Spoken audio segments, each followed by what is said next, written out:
ఎలా ఉంది? చాలా బాగుంది. బాగుంది కదా, నేను ఆర్డర్ చేస్తాను. అప్పుడే ఎందుకు ఆర్డర్ చేయాలి ధ్రువ్? ఇంకా మన బేబీ రావడానికి చాలా టైం ఉంది కదా. ఉన్నతి, నేను మన బేబీ కోసం ఇప్పటి నుంచే అన్ని ఏర్పాట్లు చేయాలనుకుంటున్నాను. కానీ ధ్రువ్, మనం వేరే ప్లేసెస్ కి కూడా వెళ్ళి వెతకొచ్చు కదా, మనకి బెటర్ అండ్ చీప్ ఆప్షన్స్ లో దొరికే ప్లేస్ లో. యాక్చువల్లీ నువ్వు చెప్పింది కూడా నిజమే. ఇది మన బేబీ కోసం, ఉయ్యాల కోసం విషయమే కాబట్టి మనం ఇంకా ఆప్షన్స్ చూడటమే మంచిది. ఒక పని చేద్దాం, ఆన్లైన్ లో చూడడం మానేసి స్టోర్స్ కి వెళ్ళి చూద్దాం. వెళ్దాం, సరేనా? ఇప్పుడా? ఇప్పటికిప్పుడే ఉన్నతి. నువ్వు ఒక పని చేయి, చకాచక్ రెడీ అయిపో, నేను కార్ తెస్తాను. ఒక నిమిషం. ఉయ్యాల మనం ఇప్పుడే యూజ్ చెయ్యం కదా, అండ్ మన దగ్గర అంత డబ్బు ఎక్కడుంది చెప్పు. ఉన్నతి, నువ్వు డబ్బుల గురించి ఏం దిగులు పడకు. బేబీ మూన్ క్యాన్సిల్ రిఫండ్ ఉంది కదా, అది వచ్చేసింది. అవునా? వాటితో ఉయ్యాల కొనేయచ్చు. అండ్ దీని గురించి ఎక్కువ డిస్కస్ చేయొద్దు. నువ్వు రెడీ అయిపో, ఐల్ వెయిట్.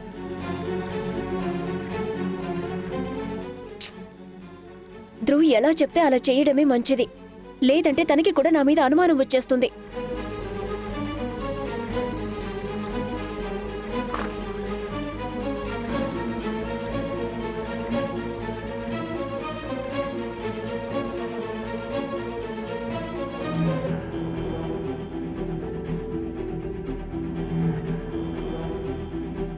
ఏంటిది? నా డ్రెస్సెస్ అలా ఎలా జరిగిపోయాయి?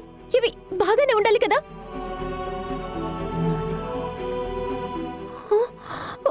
ఇలా నా డ్రెస్సెస్ ని ఎవరు చింపేశారు?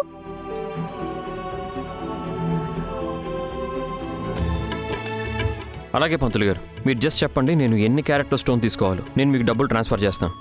సరేనా? Thank you. పంతులు గారి దగ్గర ఏం ఆర్డర్ చేస్తున్నారు మీరు?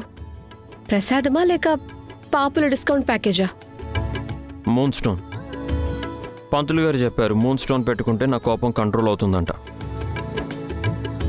ఏం చేస్తున్నావు నువ్వు? పంతులు గారు లాస్ట్ ఆర్డర్ చేశారు కదా, అది క్యాన్సిల్ చేసేయండి. థ్యాంక్ యూ అండి. నువ్వు నా విషయాల్లో ఇలా మాట్లాడాల్సిన అవసరం లేదు. అండ్ నీకు నా ఫోన్ పాస్వర్డ్ ఎలా తెలుసు? ఇవన్నీ పిచ్చి ప్రశ్నలే. మీరు నిజంగా కోపాన్ని తగ్గించుకోవాలనుకుంటే ముందు మీరు తెలుసుకోవాల్సిన అసలు మీకు కోపం ఎందుకు వస్తుందని. ఇక్కడ కూర్చొని మీరు, నేను చెప్తాను. మీరు రోహిత్ని చూడగానే ఎందుకంత అసహనంగా అయిపోతున్నారు? అలాంటిదేం లేదు. మరేముంది రాఘవ్, మీకు తెలుసా, ధ్రువ్ పుట్టబోతున్నాడు అన్నప్పుడు నేను కూడా ఇలాగే ఇన్సెక్యూర్ అయిపోయేదాన్ని. తను నాకంటే ఎక్కువగా ప్రేమిస్తారేమో అని, నన్ను ఎవరూ పట్టించుకోరేమో అని. కానీ టైంతో పాటు అన్ని నార్మల్ అయిపోయాయి. మీరు కూడా ఇలాంటి సిచ్యువేషన్లోనే ఉన్నారు. జస్ట్ మీరు చిన్నపిల్లవాడు కాదంతే. అండ్ నాకు తెలిసేది మీకు కొంచెం డిఫికల్టే, ఎందుకంటే రోహిత్ నర్మదా ఆంటీతో ఎక్కువ టైం స్పెండ్ చేశాడు. కానీ మీరు దాన్ని యాక్సెప్ట్ చేసి తీరాలి రాఘవ్. నేను యాక్సెప్ట్ చేశాను రేఖ. అమ్మకి రోహిత్ అంటే చాలా ఇష్టం. నాకంటే ఎక్కువ కాకపోవచ్చు, కానీ నాకంటే తక్కువ కూడా. గ్రేట్. మరి ఇంకా ప్రాబ్లం ఏంటి? చెప్పండి, ఏంటి ప్రాబ్లం? రాఘవ్ చెప్పొచ్చు నువ్వు కదా. పడిపోబోతుంటే అతను నిన్ను ఎందుకు అలా పట్టుకున్నాడు? నేను అక్కడే ఉన్నాను కదా. అతను నీ మీద అలా కన్సర్న్ చూపించాల్సిన అవసరం ఏముంది? ఏదో నాకంటే ఎక్కువ కేర్ చేస్తున్నట్టు. నన్ను వేరే వాళ్ళు సముదాయించారు, అందుకు మీకు ప్రాబ్లంగా ఉందా? అవును, ప్రాబ్లమే.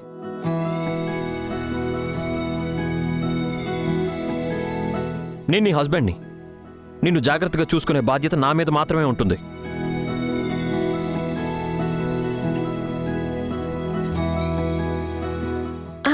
కానీ రోహిత్ కూడా నా ఫ్రెండే కదా. అండ్ నేను పడిపోతుంటే తను నన్ను పట్టుకున్నాడు, నేను ఎలా ఉన్నానో చూశాడు. ఇందులో తప్పే ఉంది అసలు? ఇది నార్మలే కదా. కానీ మీరు ఏదైతే చేశారో అది అబ్నార్మల్ రాఘవ్. నాకు అర్థం కాని విషయం ఏంటంటే మీకు అసలు ఎందుకంత కోపం వచ్చిందా అని. నాకేమీ నేను తెలియదు. ఈ క్వశ్చన్ ఇంకా సింపుల్ గా అడుగుతాను.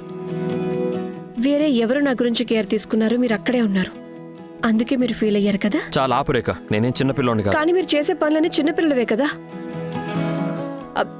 రోహిత్ నన్ను పట్టుకున్నాడని మీకు మండింది కదా. నువ్వు ఇలా క్వశ్చన్స్ అడిగి నా మూడ్ని స్పాయిల్ చేయొద్దు, చెప్తున్నాను.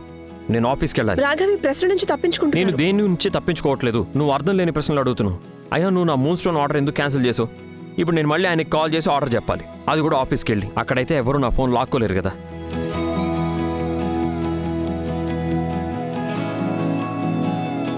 రోహిత్ నాకు హెల్ప్ చేసినప్పుడు రాఘవ్ ఎందుకు ఇంతలా ఫీల్ అయిపోయాడు? మీకేమవుతుంది రాఘవ్?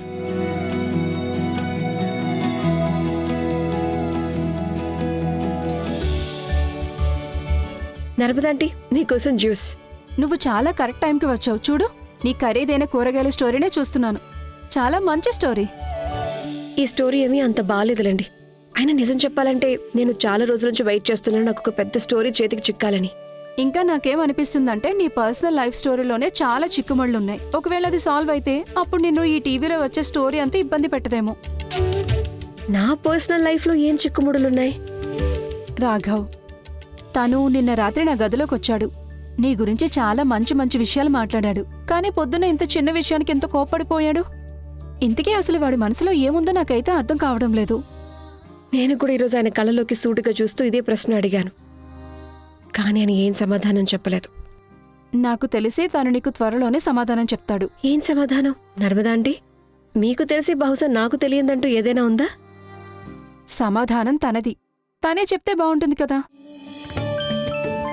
విరాజ్, విరాజ్. రేఖ, నేను చెప్పేది విను. నీకోసం చాలా పెద్ద స్టోరీ ఒకటి లీడ్ దొరికింది. నువ్వు కొంచెం తొందరగా ఆఫీస్కి వచ్చాయి. సరే, నేను వస్తున్నాను. నాకు ఏదైనా ప్రాబ్లం వచ్చి నేను మీకు చెప్పాను అనుకోండి, అది డెఫినెట్ గా సాల్వ్ అయిపోతుంది. ఎందుకు? ఇప్పుడు నేను అంతగా ఏం చేశాను? నా కోసం దండం పెట్టుకుని ఉంటారు కదా మీ మనసులో, కదా? సరే, నాకు చాలా లేట్ అవుతుంది, నేను వెళ్తాను. రాఘవ్ ఎంతో కాలం ప్రేమ లేకుండానే గడిపాడు. అందుకే నేను కోరుకునేది ఒక్కటే రేఖ. ఇప్పుడు నువ్వు నేను తన జీవితంలో ఎంత ప్రేమ నింపాలంటే తను గతంలోని గాయాలన్నింటినీ మర్చిపోయి నవ్వుతూ సరదాగా ఉండే రాఘవ్ అయిపోవాలి. తన మనసులో కేవలం ప్రేమే ఉండాలి, కోపం కాదు. నేనంత సేపటి నుంచి పిలుస్తుంటే నువ్వు ఇక్కడే నిలబడి ఎంజాయ్ చేస్తున్నావా? ఎవరి అలమారాలో అయితే వేసుకోవటానికి ఒక్క డ్రెస్ కూడా లేదో వాళ్ళు ఇంత అరవటం అస్సలు బాగుండు. నువ్వు నా డ్రెస్సెస్ ఎందుకు చెప్పేశావు? గిఫ్ట్ ని కాల్ చేసావు కాబట్టి అసలైనా నేను నీ రుణం తీసుకున్నానంతే. నా ఉద్దేశం, నేను నీకు ప్రాణాలతోనే ఒక చంటి బిడ్డని ఇవ్వబోతున్నాను. కానీ నువ్వు ఒక డ్రెస్ కూడా ఇవ్వలేవా? అది కూడా నీ మొగుడు నా కోసం తీసుకొచ్చింది. నిజానికి నాకు అప్పుడప్పుడు ఏమనిపిస్తుందో తెలుసా? నువ్వు మర్చిపోతావు అనుకుంటా. నా పేరు బబ్లీ కుమారి. అందరికీ మత్తెక్కించడమే నా పని కూడా. కానివ్వు, ఇంకా సైడ్కి తప్పుకో. నాకు 1000 ఫాలోవర్స్ వచ్చారు. వాళ్ళ కోసం నేను ఒక మంచి రీల్ చేయాలి. ఏ పాట పెట్టను? 1000 ఫాలోవర్స్ అయితే వచ్చేసారు. సరే, అలాగే. ఏంటి సరే? నువ్వు నా డ్రెస్సెస్ ని పాడు చేసేసావు, నేను నీది. లెక్క సరిపోయింది. లేదు లేదు లేదు. బబ్లీ, మనలో మనం కొట్టుకోకూడదు. మళ్ళీ మనం ఫ్రెండ్స్ అయిపోదాం. అదే నువ్వు అంటావు కదా, దయ్యం ఆంటీ, బబ్లీ, స్మిత, గుర్తుంది కదా? హాహాహా, ఇదైతే నువ్వు చాలా కరెక్ట్ గా చెప్పావు. ఇంతకీ నీతో గొడవ పట్టం, కోపట్టం నాకు కొంచెం కూడా ఇష్టం ఉండదు.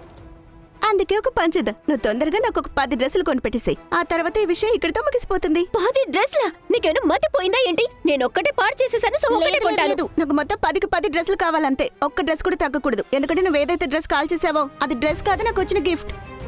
అసలు ఎందుకో తెలీదు, బిడ్డ పుట్టే టైం దగ్గర పడుతున్న కొద్దీ నా బుర్ర పాడైపోతుంది. ఏదో ఒక రోజు నా కోపం ఎక్కువైపోయిందనుకో, అప్పుడు నేను వెళ్ళి ధ్రువ్కి మొత్తం నిజం అంతా చెప్పేస్తా. నేను నీకేం చెప్తున్నానంటే, నేను నీకు బిడ్డనిస్తున్నాను, నేను నీకు ధ్రువ్ని ఇస్తున్నాను. దానికి బదులు 10 డ్రెస్సులు అడుగుతున్నా అంతే. ఇంతకంటే చౌక బేరం ఇంకెక్కడ దొరుకుతుంది? ఆపై నీ ఇష్టం, నువ్వే చూసుకో. నా బుర్ర మాత్రం పాడు చేయకు. బబ్లీ, 10 డ్రెస్లా?